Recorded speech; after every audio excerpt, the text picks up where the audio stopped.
유월절, 유자가 넘을 유자고 월이 건너갈 월이라고 했죠. 그래서 넘어서 건너간다.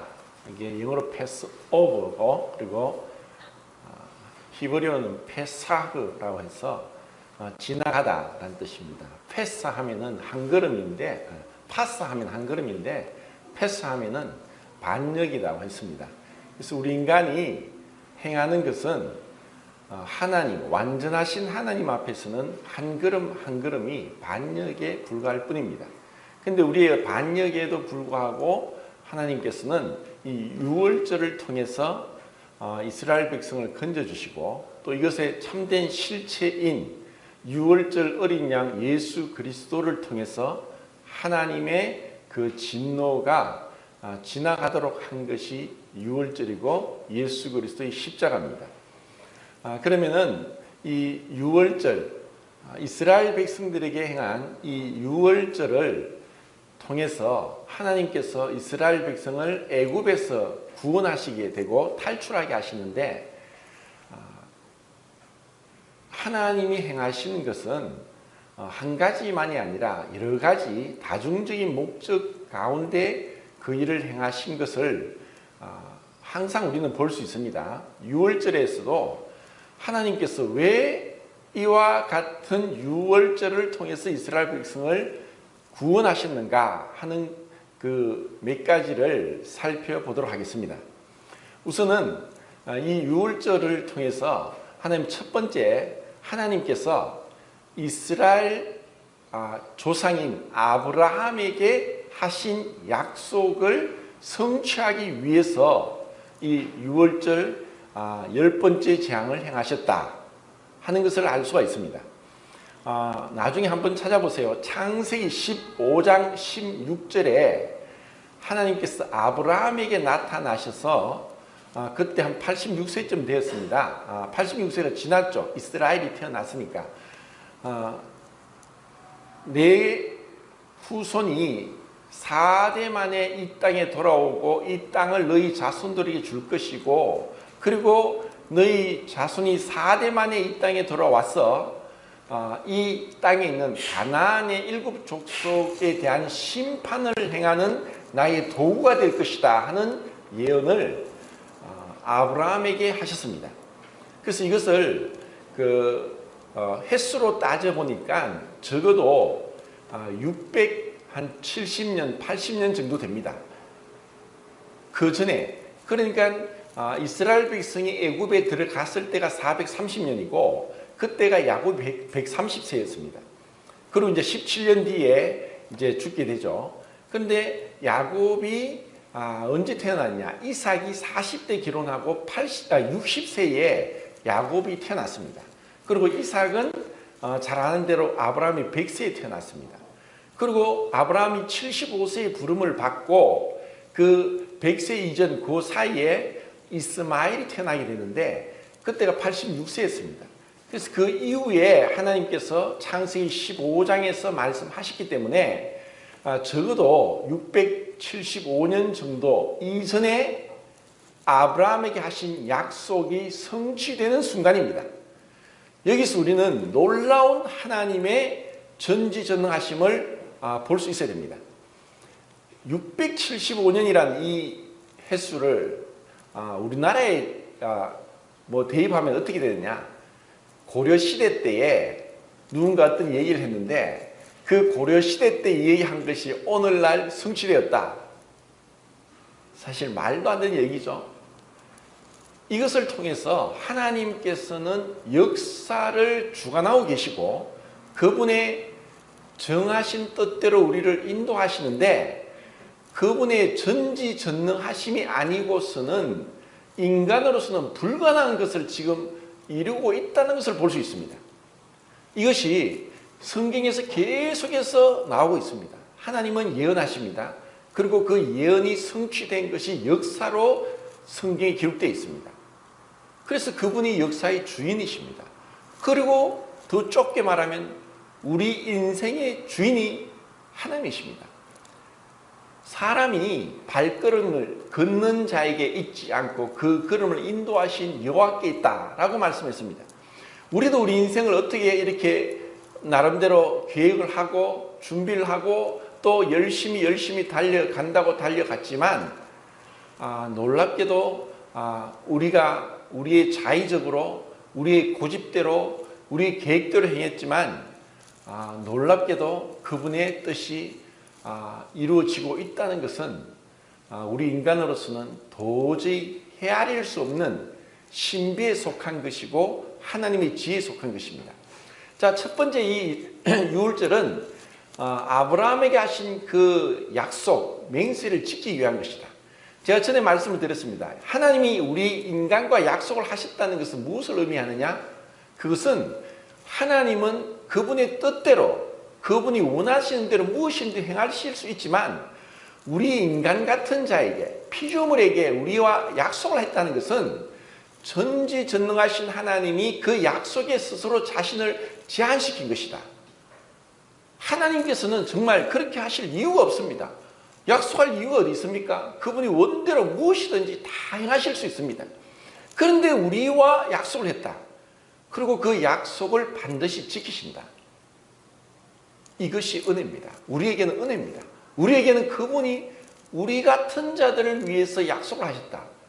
감당치 못할 은혜입니다. 이것을 우리가 정말 성경을 통해서 늘 생각하고 그분 앞에 겸손하게 무릎 꿇어야 되는 이유입니다. 주님은 어디에나 계십니다. 모든 것을 알고 계십니다.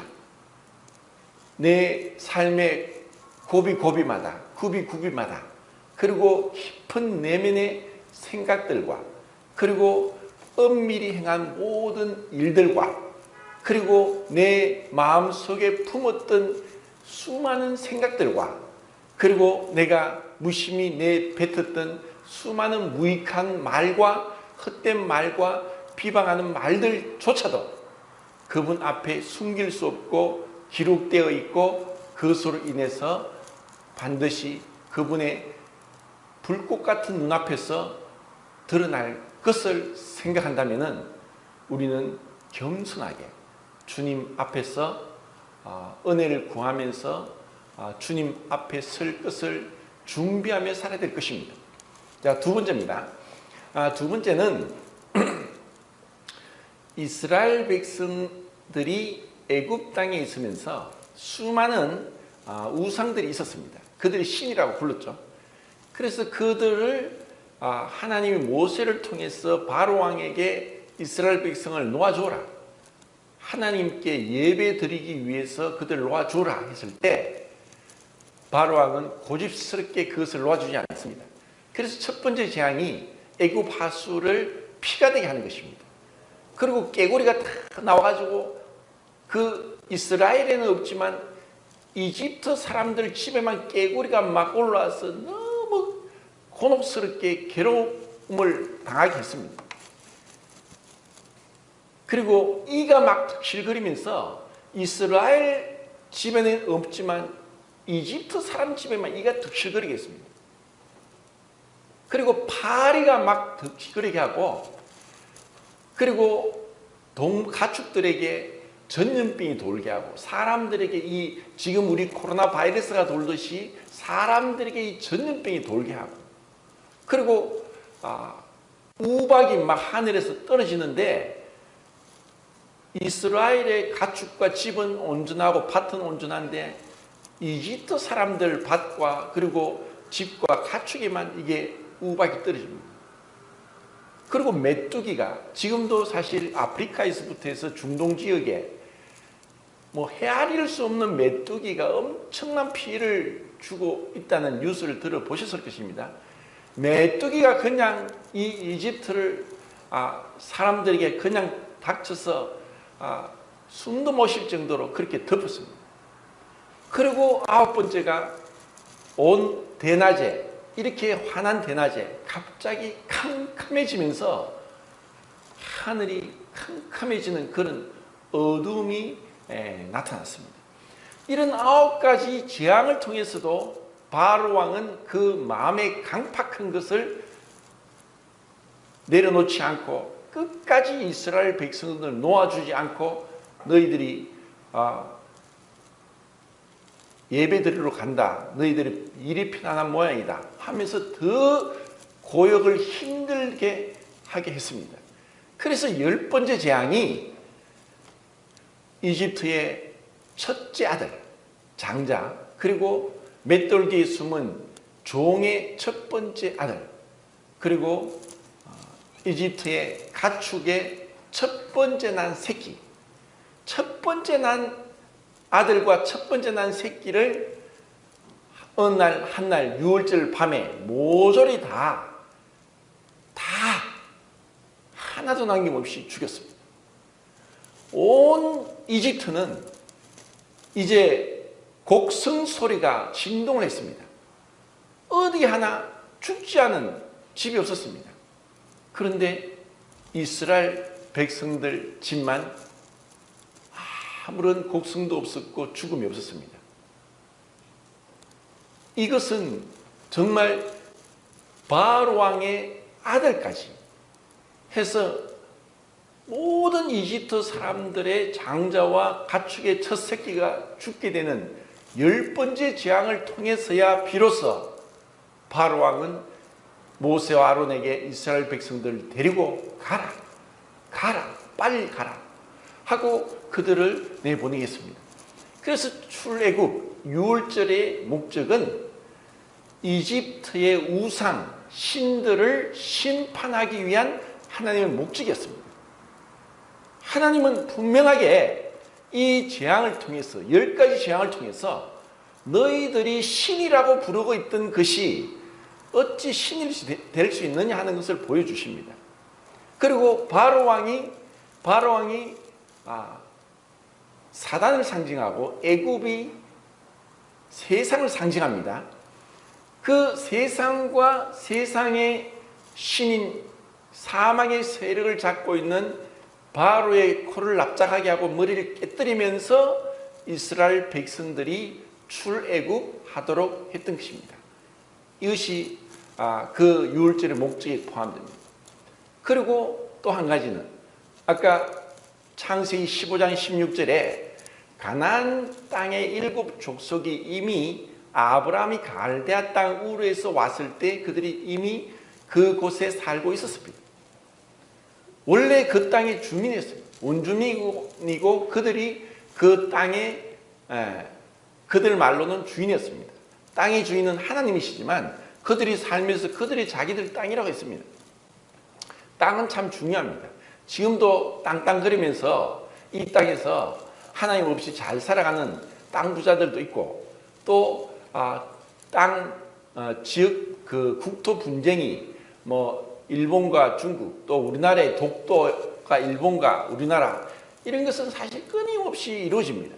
근데 그 가나안 땅에 이제 404대 만에 430년 만에 난데없이 누군가 와가지고 그들을 땅을 차지하면서 그들과 전쟁을 통해서 그들을 진멸하고 심판하고 있는 그러한 장면을 볼 때 그 팔레스타인 사람들은 이것은 정말 기가 막힐 노릇입니다. 그런데 이것은 또 한편으로 하나님이 말씀하셨습니다. 그들의 죄악이 아직 완연치 않았다. 가득 차지 않았다. 하나님은 공의로우신 하나님이고 거룩하신 하나님이라서 죄악된 것에 대해서는 반드시 심판하실 수밖에 없는 하나님입니다. 만약에 불의한 것을, 죄악된 것을 심판하지 않는다면 하나님이 되실 수 없습니다. 그런데 하나님은 자비로우신 분입니다. 그 심판을 계속 지체했습니다. 하나님은 왜? 아무도 멸망치 않고 회개하기를 이르기를 원하셔서 그 심판을 400년 동안 늦추었습니다. 기다리고 그들이 죄에서 돌이키도록 기다렸습니다.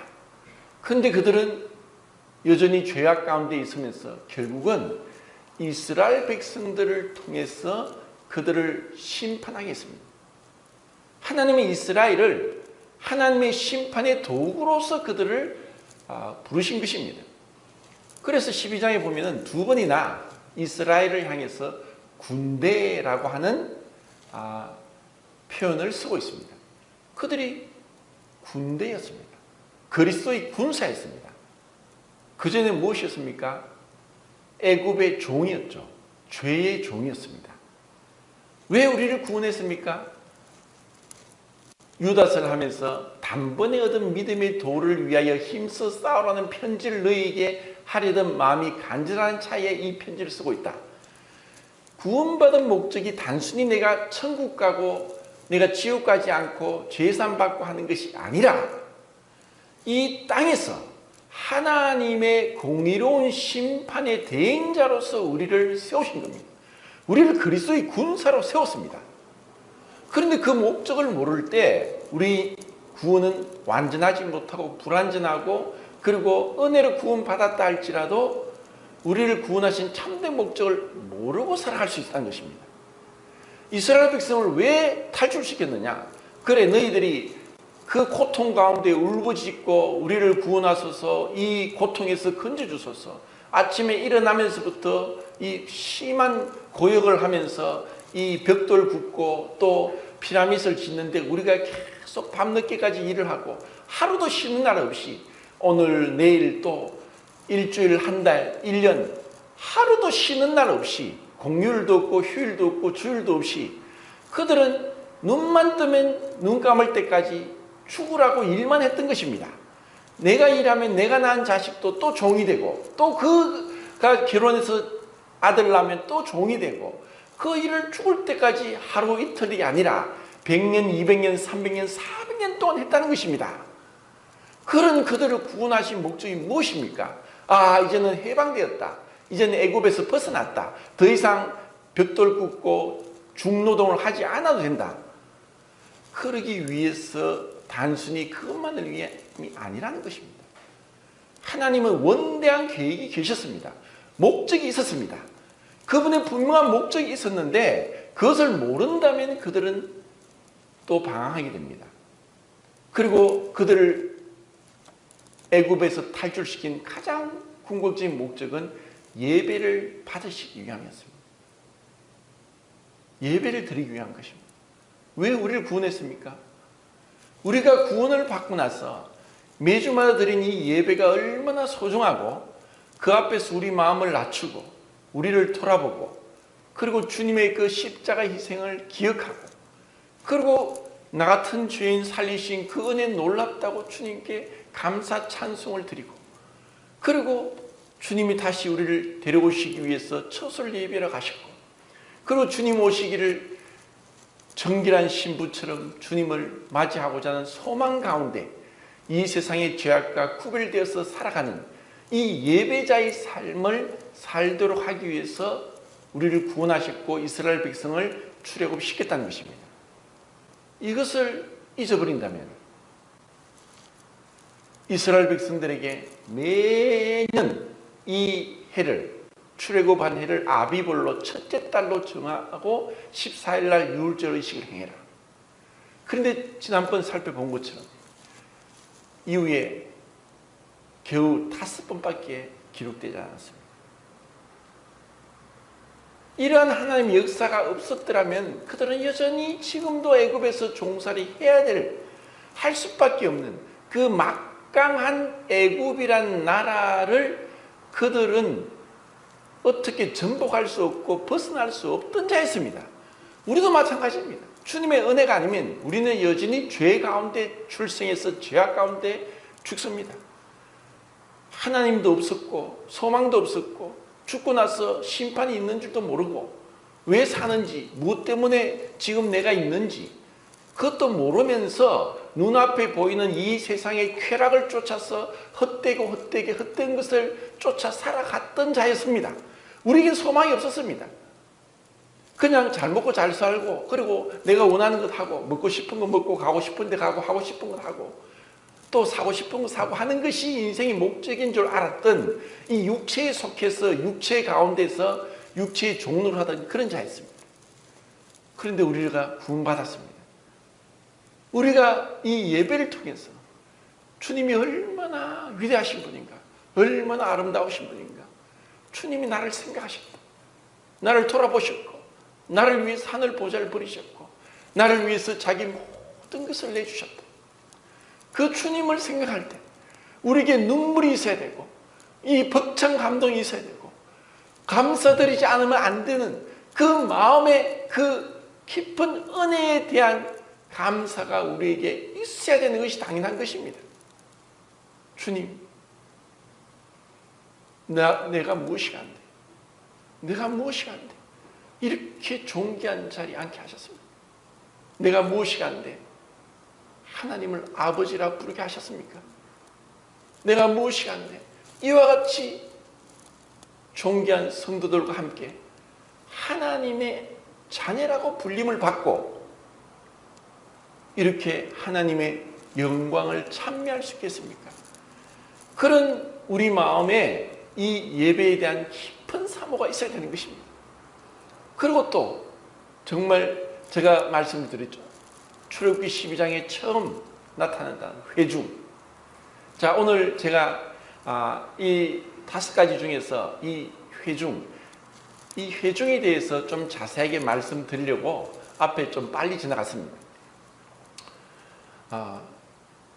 야곱이 그의 75명의 가족을 이끌고 430년 전에 애굽에 기근을 피해서 이제 2년 동안 흉년이 들었는데 너무 극심한 흉년이라서 이 자기 아들들을 애굽에 양식이 있다는 소식을 듣고 보냈을 때 그때 양식을 몇 번에 가지고 왔지만 앞으로 5년 더 기근이 남아있다는 것을 모르고 있었고 그리고 22년 전에 11번째 아들 요셉을 죽은 줄 알았는데 요셉이 총리가 되어 있는 것도 모르고 있었을 때 그 아들을 통해서 내 사랑하는 아들이 죽은 것이 아니라 하나님께서 먼저 보내셨어. 이 큰 기근 속에서 우리 가족을 건지시기 위해서 하나님이 그렇게 하셨구나 하는 것을 알고 130세 된 야곱이 그의 가족을 이끌고 애굽에 가게 됩니다. 그리고 그 가나안 땅에 한 조그만 족장이었던 그 야곱이 그 당시 가장 막강한 나라인 애굽의 바로 왕을 축복하는 기도를 하는 놀라운 영적인 그런 높은 자리에 올라가 있는 은혜도 허락해 주십니다. 그때는 그 애굽이란 막강 나라에서 야곱은 그냥 조그만 한 시족의 족장일 뿐이었습니다. 75명이 어떻게 그 막강 나라에서 그들이 어떤 영향력을 미칠 수 있겠습니까? 다만 하나님이 요셉을 존귀하게 총리 자리에 앉게 하셔서 그들이 고센 땅에 거하며 대우를 받았습니다. 그런데 요셉도 110세에 죽게 됩니다. 요셉을 알지 못한 다른 왕이 일어나서 이제 다른 민족, 다른 나라에서 이주해 온 나그네요 객이고 그 게르, 히브리어 게르라고 하는데 이 나그네들을 이제 새 이집트 왕이 핍박하기 시작했습니다. 그리고 점점 핍박을 하는데도 불구하고 이들은 더 번성하게 됩니다. 급기야 이제 여자아이가 나면 살려주고 남자아이가 나면 죽여라. 그냥 애국 학수에 던져 죽여라. 이런 무지막지한 명령을 내리게 됩니다. 그들은 그냥 남자아이가 태어나면 죽어야 되는 그런 비참한 운명에 처하게 됐습니다. 이렇게 헤어날 수 없는 환경 가운데서 하나님은 모세를 부르시고 40년 동안 그 왕자로서 모든 학문을 익히게 했지만 또 40년 동안 미디안 광야에서 완전히 촌로가 되어서 애굽에서 배운 걸 다 잃어버린 80세 노인을 부르셔서 하나님은 모세를 통해서 그들을 건져냅니다. 그리고 그때는 이미 20세에서 50세까지 남자, 전쟁할 수 있는 남자가 60만 3,550명이 되었습니다. 이제는 한 민족이 되었고 나라가 되었고 백성이 되었습니다. 그것은 왜 그랬느냐? 하나님의 놀라운 계획이 숨겨져 있었습니다. 하나님은 생육하고 번성하라. 하나님은 독생자 외아들 예수 그리스도가 계셨습니다. 그런데 하나님은 그 독생자 예수 그리스도를 통해서 많은 아들들을 얻기 원하셨습니다. 이것이 이제 이스라엘 백성들이 이루어졌습니다. 그들을 제사장 나라가 되게 하셨습니다. 그들을 이제 건져내시는 겁니다. 그런데 그들이 애굽에서 나올 때 출애굽기 12장 35절 36절에 보면은 그들이 수많은 금은 보화를 가지고 이집트를 나오게 됩니다. 자, 여기서 우리는 의문점이 생깁니다. 아니, 어떻게 이스라엘 백성들이 400년 종살이 하고 있었는데 어떻게 이집트 사람들이 그냥 자기들이 금은 보물을 다 이스라엘 백성들이 줄 수밖에 없는가? 이것은 이미 아브라함에게 약속하신 예언의 성취입니다. 그리고 지금 이집트 사람이 이스라엘 백성들에게 자기들의 금은 보화를 그냥 주면서 빨리 나가라, 제발 빨리 나가라고 통사정하면서 그들은 그것을 받아서 나오게 됐습니다. 왜 그렇습니까? 그것은 바로 죽음 때문입니다. 이집트의 온 장자들이 죽게 되니까 그들에게는 너무나 두려움이 있었습니다. 이스라엘 백성들이 두려움이었습니다. 이들이 이제 좀 있으면 우리를 다 죽일 수 있겠다고 하는 그 이스라엘 백성들 뒤에서 역사하신 하나님은 바라보지 못하고 이스라엘 백성들을 두려워하면서 모든 금은 보화를 주면서 제발 빨리 나가시오, 빨리 나가시오. 그래서 이 유월절은 급하게 신발 신고 허리띠를 띠고 지팡이를 잡고 어린 양의 고기와 썬 나물과 무교병을 가지고 먹으면서 그들이 급하게 애굽을 나오게 되었던 것입니다. 이렇게 하나님은 이스라엘 백성들이 금은 보화를 왜 가지게 했느냐? 왜 가지고 나오겠습니까? 성막을 짓게 하기 위해서입니다. 성막은 하나님을 예배드리는, 제사 드리는 그 성막은 금으로 둘러싸인, 겉에는 해달의 가죽으로 덮어서 거무틱틱하지만 그 안에는 다 금으로 둘러싸여 있는 황금의 집, 하나님이 계시는, 하나님이 그들을 만나시는, 그들을 만나서 죄를 용서하시고 그들께 예배를 받으시는, 영광을 받으시는 그 성막을 짓게 하기 위해서 그렇게 하셨던 것입니다. 하나님 왜 우리에게 재물을 줬습니까? 그것이 당연한 것입니까? 하나님을 섬기기 위해서, 하나님께 드리기 위해서입니다. 제가 전에도 몇 번 말씀드렸지만 내 것을 10분의 1을 드리는 게 헌금이 아니라 전부 다 하나님 건데 그 일부를 하나님께 드리도록 한 것이 헌금이라고 했습니다. 내 인생, 내 육체도 내 것이 아니라 하나님 것입니다. 하나님이 주시지 않은 건 없습니다. 하나님의 것을 하나님께 돌려드리는 것이 예배입니다. 이제 이스라엘 백성들은 이 금은 보화를 가지고 나와서 그 광야에 들어가게 됐습니다. 스데반은 사도행전 7장에서 광야교회라고 합니다. 이 광야교회, 그러면 이스라엘 백성들이 이 광야교회에 40년을 있습니다.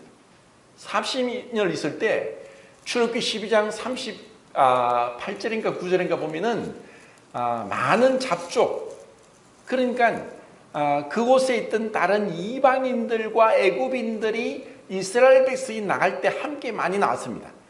그리고 민수기 11장 4절에 보면은 중단 잡족이 무리 가운데 섞여서 탐욕을 품매 그들이 탐욕에 전념되어서 불평과 원망을 하고 있는 그런 모습을 보여줍니다. 자, 이런 유월절을 통해서 하나님은 우리에게 지금 우리의 구원을 받고 구원받은 이후의 삶을 너무나 놀랍게 모형적으로 예표론적으로 그림자로서 우리에게 보여주고 있습니다. 이스라엘 백성들이 당한 것이 지금도 우리에게 이루어지고 있습니다. 왜 하나님이 이스라엘 백성을 광야로 내몰았느냐? 그 광야로 내몬 것은 정말 그들이 참된 실체, 그들의 본 모습, 육신의 악함이 어떠한 것인지 드러나기 위한 곳이 광야입니다. 주님이 우리를 구원하시고 왜 이 땅에 두셨습니까? 왜 천국 빨리 데려가지 않습니까? 이 광야 세상에서, 이 광야 교회에서 내가 얼마나 악한 자인지, 내 속에 선한 것이 없는지, 그리고 내 육체가 얼마나 불순종하는지를 보여주게 하기 위해서 이 땅에 남겨두었습니다. 그리고 이것이 우리의 어떠함이 아니라 주님의 은혜로 구원받게 했다는 것을 감사하게 하기 위해서 이 광야 같은 세상에 우리를 두신 겁니다. 이스라엘 백성이 유월절을 통해서 나온 것은 명확한 우리에게 진리를 가르쳐 줍니다. 그들은 이스라엘 백성이 애굽 백성과 똑같은 사람들입니다. 단지 그들이 차이는 뭐냐? 어디에 있었느냐? 위치적인 문제입니다. 그것은 어린 양의 피를 임방과 좌우설주로 바르고 그 집 안에 있었기 때문에 죽지 않았습니다. 우슬초로 묶어서 그 어린 양의 피를 임방과 좌우설주에 바름으로 그 안에 있음으로 인해서 천사가 장자를 죽일 때 그들은 살아났습니다. 내가 너희를 넘어가리라. 건너가면서 그들은 살아났습니다. 그래서 이것은 우리의 구원은 위치적인 것이고 법정적인 측면에서 우리의 구원입니다. 재판장 되신 하나님이 우리를 왜 구원하셨습니까? 내 마음에 예수 그리스도를 믿음으로 그 십자가의 피가 하나님의 진노를 벗어나게 했던 것입니다. 그렇지만 여전히 우리 그 어린 양의 피를 바른 집안에 있는 이스라엘 백성이나 그 어린 양의 피를 바르지 않은 이집트 사람들과 똑같은 죄인들입니다. 이제 그것이 광야에서 드러납니다. 광야에서 그들은 계속해서 원망과 불평과 탐욕을 품고 반역을 하고 죄를 짓습니다. 그런 가운데 하나님이 놀랍게 모압왕 발락이 부올의 아들 발람을 시주해서 저주를 하고 있을 때 하나님이 말씀합니다. 민수기 23장 19절, 20절, 21절에 하나님은 인생이 아니시니 거짓이 없으시고 인자가 아니시니 후회가 없으시도다. 어찌 그 하신 말씀을 행하지 아니하며 그 하신 말씀을 실행치 않으시랴. 이스라엘 백성은 홀로 거할 것이다. 다른 민족과 함께 있지 않고 홀로 거할 것이다. 그리고 24장 5절에 그 앞에 23장에서 하나님은 야곱의 허물을 보지 아니하신다. 하나님이 야곱의 허물을 보지 않으신다. 그리고 24장 5절에 야곱의 장막이여 어찌 그리 아름다운고. 여기서 놀라운 예언을 합니다. 이미 그들은 여전히 은혜로 구원받았고 어린 양의 피로 구원받았지만 그들은 서로 다투고 싸우고 불평하고 원망하고 탐욕을 품고 불순종하는 그런 죄인들이었는데 발람을 통해서 예언하기를 하나님은 야곱의 허물을 보지 않는다. 이스라엘 장막이여 어찌 그리 아름다운고. 고린도 교회는 많은 문제가 있었습니다. 그런데 고린도전서 1장에 하나님의 사랑을 입은 자, 하나님의 사랑을 입은 자, 하나님을 사랑을 입고 그리스도 예수 안에서 거룩하여진 성도들에게 편지를 쓰고 있다고 했습니다. 주님이 우리를 어떻게 보시느냐? 내 마음에 많은 죄악이 있고 불순종하고 또 부끄러움이 많은 자이지만 내가 너를 사랑한다. 예수 그리스도의 피를 통해서 이제 너는 거룩하게 되었다. 아름답다. 내가 너희 죄악을 기억지 않겠다. 내가 너희 허물을 기억지 않겠다. 주님이 그렇게 말씀하셨습니다. 우리가 그런 주님을 바라보면서 이 교회 생활을 하는 거예요. 주님이 우리를 보듯이 형제 자매들을 보게 하신 겁니다. 주님이 우리의 허물을 보지 않겠다 했는데 내가 어떻게 형제 자매를 보고 있습니까?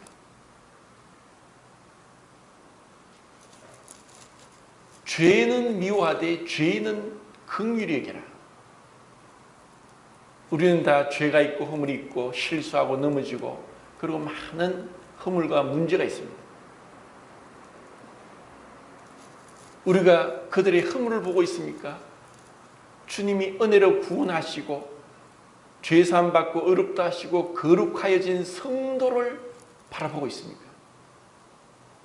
주님이 우리에게 이 교회 생활을 통해서 교회의 머리는 주님이십니다. 주님이 판단하십니다. 고린도전서 4장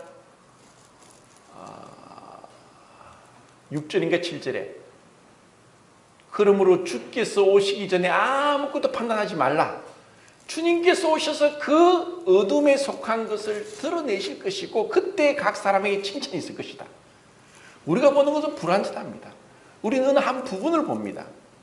우리는 죽을 때까지 잘못된 지식을 가지고 있다가 죽을 수 있고 우리는 죽을 때까지 한 부분만 알고 전체를 모르고 살다가 죽을 수 있고 우리는 죽을 때까지 잘못된 지식을 가지고 진리인 줄 알고 있다가 죽을 수 있는 게 불완전한 우리의 모습입니다. 그래서 우리에게 주님의 마음으로 성도는 믿음의 대상이 아니라 사랑의 대상입니다. 그것을 볼 수 있길 바랍니다. 자, 고린도전서 5장을 보겠습니다. 6, 7, 8절 읽겠습니다. 시작.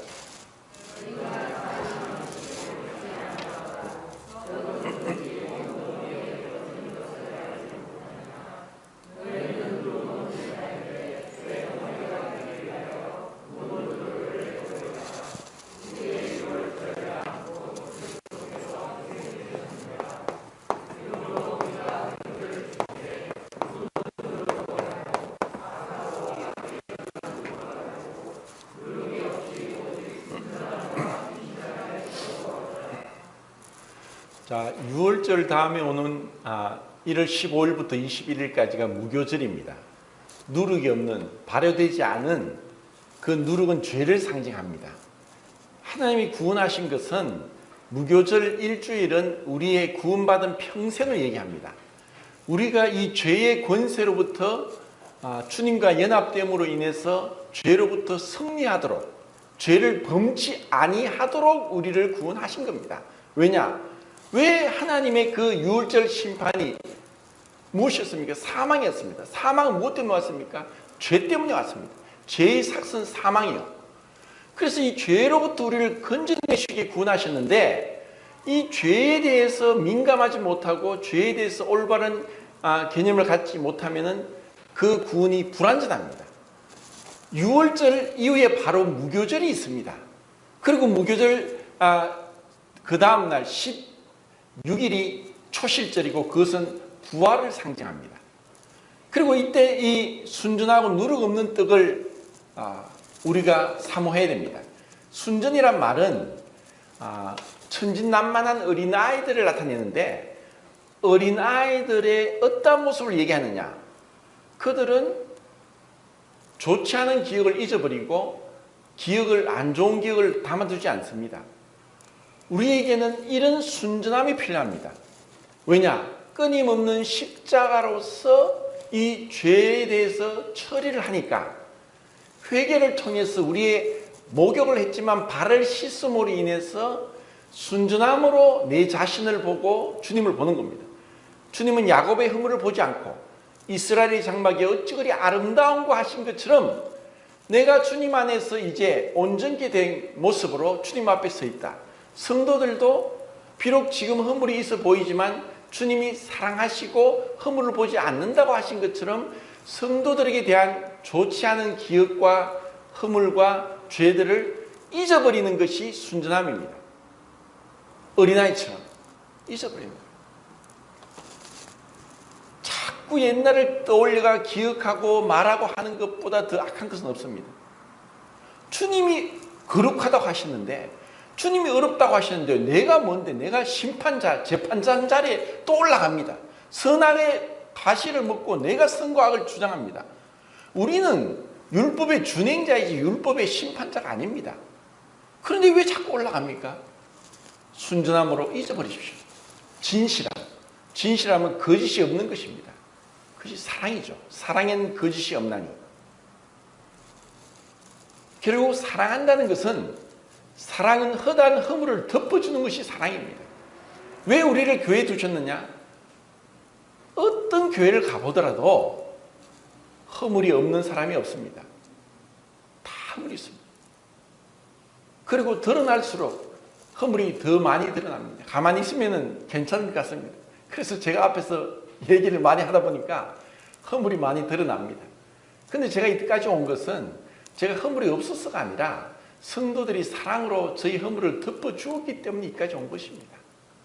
이것이 은혜입니다. 우리가 주님 나라 가기까지 이렇게 사랑으로 허물을 덮어주고 진실함으로 그리고 순전함으로 우리의 유월절 어린 양 그리스도를 통해서 사망에서 벗어나고 죄에서 벗어나고 그리고 우리는 주님 앞에 정결하게 살아가는 이 모습을 위해서 우리를 구원하신 겁니다. 그리고 정말 중요한 것이 있습니다. 10장 17절입니다. 읽겠습니다. 시작.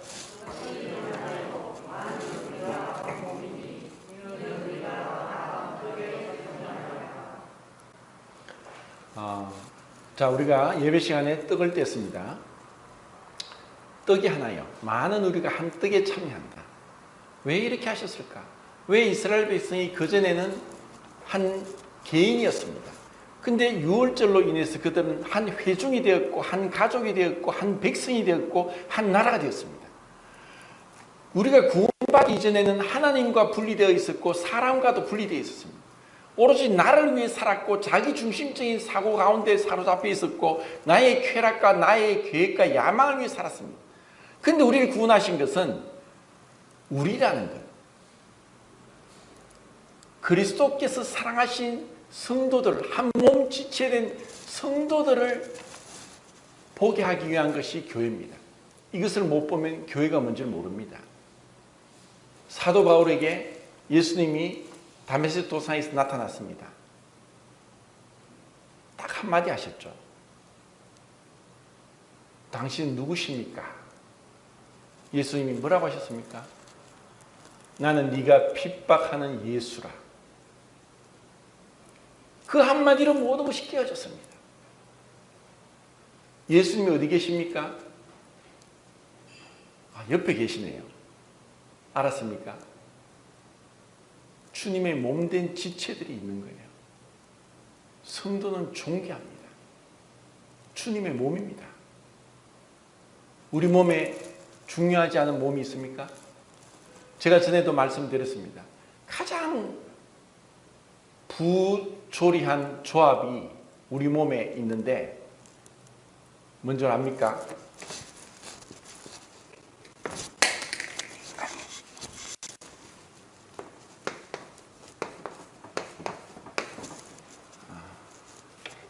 혀와 입니다. 우리 몸에 가장 부드러운 게 혀입니다. 혀가 얼마나 부드럽습니까? 그런데 우리 몸에 가장 딱딱한 게 이죠. 제가 음식을 좀 빨리 먹다 보니까 너무 막식때 먹다 보니까 혀를 잘 깨뭅니다. 그래서 피가 나요. 야, 참 혀로서는 답답합니다. 야, 내가 네 밥 먹는데 그렇게 도와주고 음식 삼키게 해주는데 이렇게 깨부러가 피를 내다니 이럴 수 있냐? 혀가 없으면 밥 못 먹습니다. 때로는 우리가 가장 가깝게 서로 도와주고 함께 해야 될 자가 가장 가까운 사람이 원수가 될 수 있습니다. 안 그렇습니까? 서로 맞기 때문에 사랑합니까? 맞는 사람 아무도 없습니다. 나같이 별난 사람하고 누가 맞겠습니까? 아무도 없어요. 자, 그 뒤에 또 보겠습니다. 12장 17절부터 22절까지 한번 읽어보겠습니다. 시작.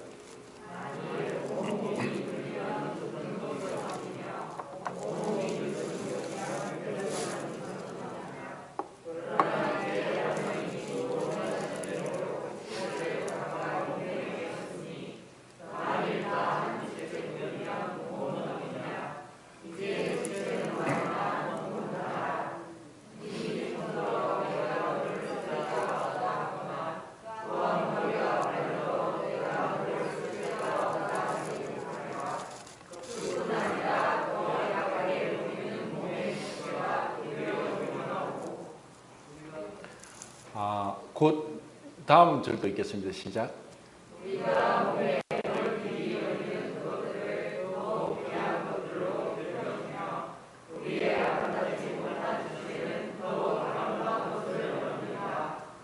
그 다음 절.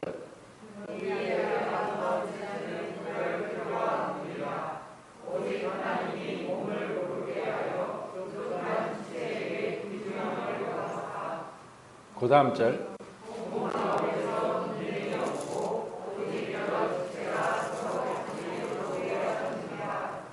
그 다음 절.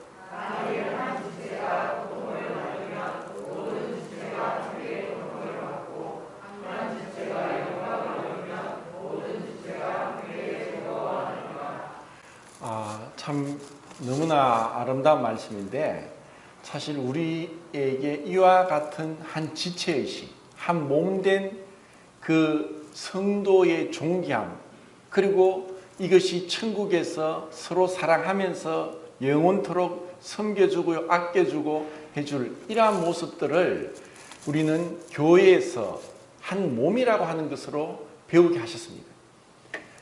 어떤 유명한 영화 감독이 그런 얘기했습니다. 인간에 대한 최소한의 존중이 사라질 때 갑질은 시작된다.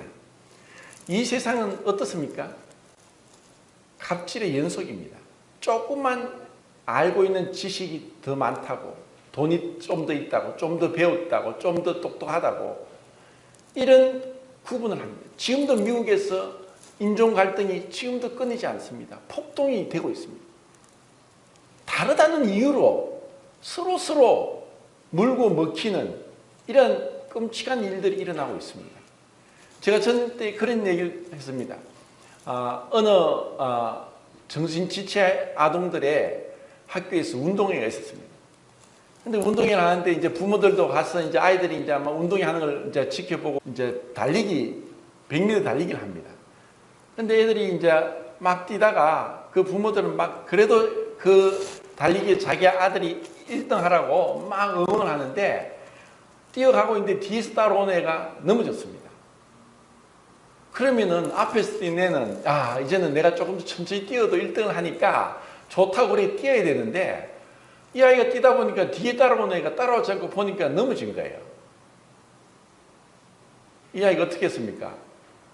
다시 뒤로 돌아가 가지고 그 넘어진 아이 손을 잡고 일으켜서 같이 뛰어 들어오는 거예요.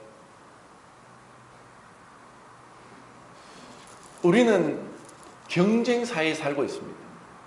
경쟁입니다. 서로 경쟁하는 거예요. 그런데 교회는, 가족은 어떻습니까? 경쟁이 안 합니다. 누가 잘하면 그것이 나의 자랑이고 누가 아프면 그것이 나의 아픔입니다. 내 손가락이 아프면 온몸이 아픕니다. 이런 주님이 교회가 얼마나 아름다운가, 주님의 몸이라는 것, 이것을 위해서 우리를 구원하신 겁니다. 그래서 우리가 정말 부모된 마음으로 모든 사람이 그 사람을 손가락질해도 그 사람을 손가락질 않고 품을 수 있는 사람은 그 어머니입니다. 우리의 그 마음, 우리는 모두가 귀한 집 자식들입니다. 다 부모의 사랑을 받고 자라왔습니다. 그 부모는 우리를 사랑하고 지금 우리를 키웠습니다. 그래서 우리의 부모 되신 하나님이 우리를 사랑하셔서 우리를 구원하시고 여기까지 오겠습니다. 그래서 허물이 있고 부족함이 있을지라도 덮어주고 사랑하고 용서하고 오래 참고 그러면서 주님이 주신 세 계명을 이루어가면서 주님 나라 가기까지 우리는 말씀대로 순종하는 겁니다. 너희가 서로 사랑하면 사람들이 너희가 내 제자인 줄 알리라. 우리가 서로 사랑하고 화목하면 이것이 가장 좋은 전도입니다. 사람들은 경쟁 사회 속에, 다툼 속에 힘들게 살아갑니다. 서로 눈치 보고 거짓으로 숨기고, 그리고 뭔가 없으면서 있는 채, 모르면서 아는 채 하면서 그렇게 살아갑니다. 교회가 편안해지는 것은 진실함이 있기 때문이고, 서로 용서하기 때문이고, 오래 참고 사랑하고 기도해 주기 때문이고, 이런 아름다운 모습을 위해서 우리를 구원하신 겁니다. 교회는 천국의 모형입니다.